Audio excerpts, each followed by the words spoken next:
கடந்த 2 1/2 மாத காலமாக அப்பல்லோ மருத்துவமனையில் சிகிச்சை பெற்று வந்த தமிழக மாண்புமிகு செல்வி ஜெயலலிதா அவர்களுடைய இந்த மரணம் மிகப்பெரிய துயரத்தில் ஆழ்த்தியிருக்கிறதுங்கிறது தான் நான் சொல்ல விரும்புகிறேன்.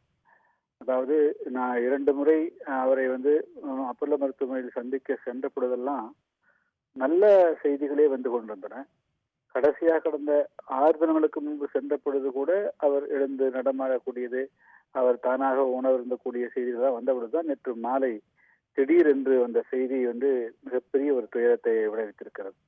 அவரை பொறுத்தளவு அவர் தன் வாழ்ந்த இந்த காலத்துல ஒரு மிகப்பெரிய ஒரு சாதனையை நிகழ்த்தியிருக்கிறார். அதாவது தமிழக அரசியலில் ஒரு வீர பெண்மணியாக அரசியலில் பல்வேறு சூழ்நிலைகள், பல்வேறு விதமான நெருக்கடிகளை சந்தித்த பொழுதெல்லாம் கூட ஒரு சிறிதும் கூட கலங்காமல் துணிந்து நின்று மீண்டும் போராடி எழுந்து 4 முறை முதலமைச்சராக தமிழகத்தில் பதவி வச்சுக்கிறாரு. அதுவும் 2011 அவருடைய தலைமையில் அமைக்கப்பெற்ற கூட்டணியில் அங்கம் பெற்ற பொழுது தனிப்பட்ட முறையில் என் மீது அளவு கடந்த அன்பை செலுத்தியவர். 2012ஆம் ஆண்டு சட்டமன்றத்தில் 2 ஆண்டு கால சாதனையை பற்றி நான் பேசிய பொழுது தனிப்பட்ட முறையில் அவருடைய அறைக்கு அழைத்து நான் அன்று பேசியதை பலமுறை அவராகவே சொல்லி மகிழ்ந்த அந்த நிகழ்வு இன்று வரையிலும் மனதை விட்டு நீங்கள.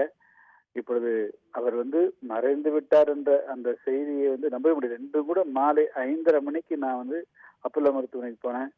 அவருடைய அந்த காலமாகிவிட்டார் என்ற செய்தி சொல்லுகின்ற வரையிலும் மருத்துவமனையில் இருந்து அதுக்கு பிறகுதான் அந்த அதை அதுக்கு முறையும் அங்கே இருக்க முடியல, அவ்வளவு தூரத்துக்கு கஷ்டமாச்சு. அதுக்கு பிறகுதான் நான் அங்க மருத்துவமனையிலிருந்தே வெளியே வந்தேன். எனவே அவரை பொறுத்தளவு அவர் அரசியல், தமிழக அரசியல் அடிக்க முடியாத அளவுக்கு ஒரு மிகப்பெரிய வரலாற்றை படைத்திருக்கிறார். அவருடைய இழப்பு என்பது தமிழக அரசியல் ஒரு மிகப்பெரிய தாக்கத்தை உருவாக்கும். என்னுடைய ஆழ்ந்த இரங்கலை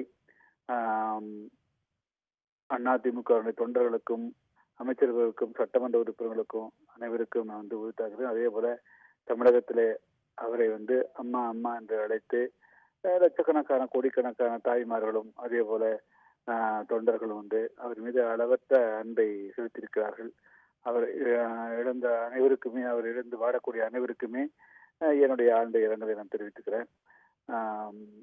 மாண்புமிகு ஜெயலலிதா அவர்களை பொறுத்த மட்டிலும் தமிழகத்துக்கு மட்டுமல்ல இந்தியாவிலேயே அவர் ஒரு மிகப்பெரிய தைரியசாலி என்று அடையாளத்தோடு அவர் தமிழக மக்களுக்கும் தமிழருக்கும் ஒரு பெருமையை சேர்த்திருக்கிறார்.